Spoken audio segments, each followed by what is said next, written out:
it back to Florida on May the 9th after spending 4 months in the Bahamas. First stop was Fort Pierce City Marina. What are you doing, hon? We're back in the U.S. and it's time to take down the Bahamian flag. Aww. But maybe we'll save it for next year. It's a little faded. The view is amazing from the restaurant that's right here at the marina. We only spent 2 nights there because we needed to get all the way up to St. Augustine where we would spend 3 months.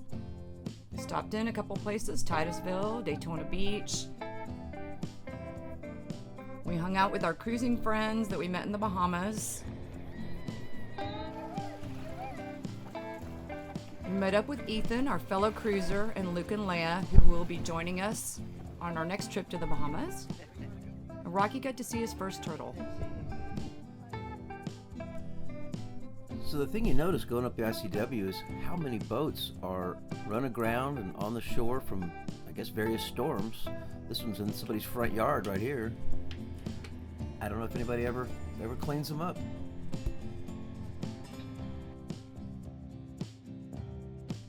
Rocky was totally bored. A lot of bridges to cross. You have to call the drawbridges and they open at certain times. But we finally got to St. Augustine, so this was going to be our home for the next 3 months. We stayed at Marguerite Marina, which is right next to the beautiful Bridge of Lions, and St. Augustine is so much fun. There's so many things to see and do there. We had friends come and visit, and we did all the touristy things, of course.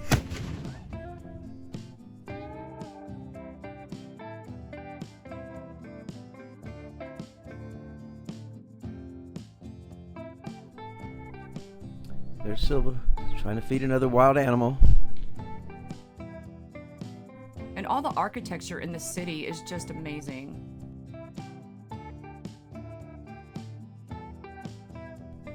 A lot of history here. It's the oldest city in America, actually. Founded in 1650, I believe. We had a wonderful evening on the schooner with our good friends Robert and Patty. And they got a little silly.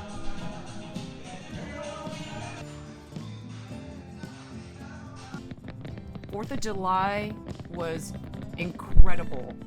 We had the best seat in the house right in front of the Bridge of Lions.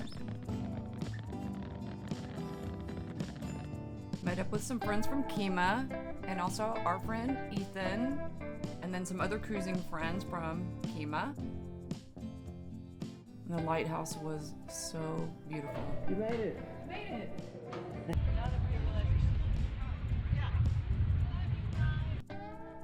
And in St. Augustine, at least the time of year we were there, early summer, just about every afternoon, a huge storm just rolls in. And literally, it is almost every afternoon. So we had to do a haul out and had some repairs that needed to be done. So of all the things we had done, we fixed a rudder post, we installed a line cutter, new AC units, new freezer, additional solar. We had to rebuild the generator and install a DC to DC charger. When it was time to leave St. Augustine, we did not realize how strong the currents were and how fast barnacles build up on a propeller. We pulled out of the slip and had no propulsion, and the current just pushed us right back into the dock. Luckily, no damage. Yep, the only thing holding us between this and that big high-dollar boat right there is that. And this piling is what's really saving our butts right now. So we made a couple of trips back to Texas to see family and friends.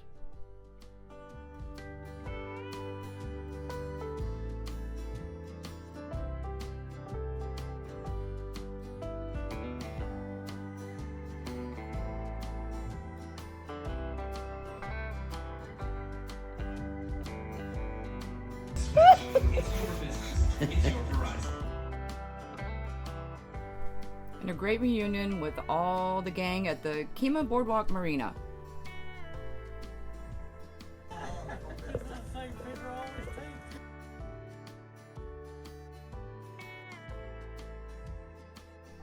Me and my best friend Barbie. So in August we came back to the Fort Pierce City Marina, and that's where we were going to stay until we head back to the Bahamas. We made a lot of lifelong friends there. We hope to keep in touch forever and ever.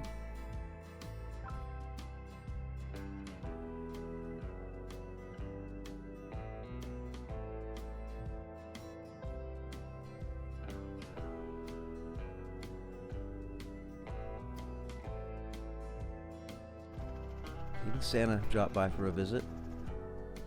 We loved watching the launches from Cape Canaveral. It was definitely one of the highlights of staying at this marina. And the live music was off the charts amazing.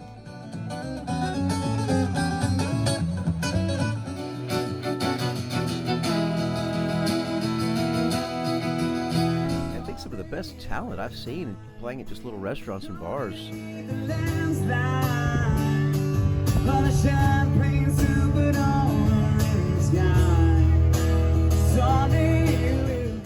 And some not so great singing.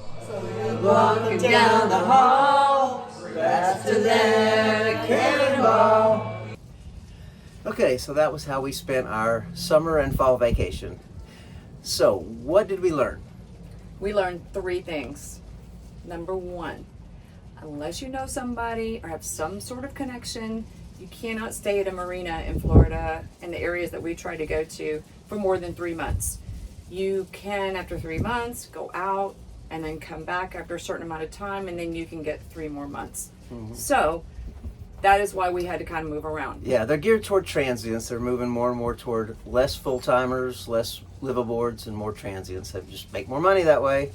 So we actually thought we might live in Florida, find a place to live near the boat, and be able to sail to here and there wherever we want, not have to go across the Gulf. That doesn't look like that's going to be possible, unfortunately, but that's the way Florida's going. Okay, number 2, the current in the marinas that we stayed in is ripping. So we could not get out and go sail our boat unless we left the slip at slack tide and came back in at slack tide. So you would have to go out, spend the night. Could be midnight, you know. So Right. a day sail is real hard to do, and that's anywhere along this Indian River. We were in St. Augustine, and we're here in Fort Pierce, and the currents is just so strong. And the other thing we learned about current, the barnacles build up so much faster. That's So, number 3. yeah, in 1 month. Barnacle growth, Yep. it was off the charts, crazy bad. Yeah, if it's been a So- month, you probably aren't going to be able to maneuver your boat. You just won't have any propulsion. It's just that bad. And as you could see from the video earlier, that was, one time was after 2 months, and then when we tried to haul out the boat here, we had to haul it out here. It had only been a month, and it was already completely covered Yeah. with barnacles. Yeah, so we learned that. We still love Florida. It got really hot here, though. Just as hot as Houston, Texas, if not hotter.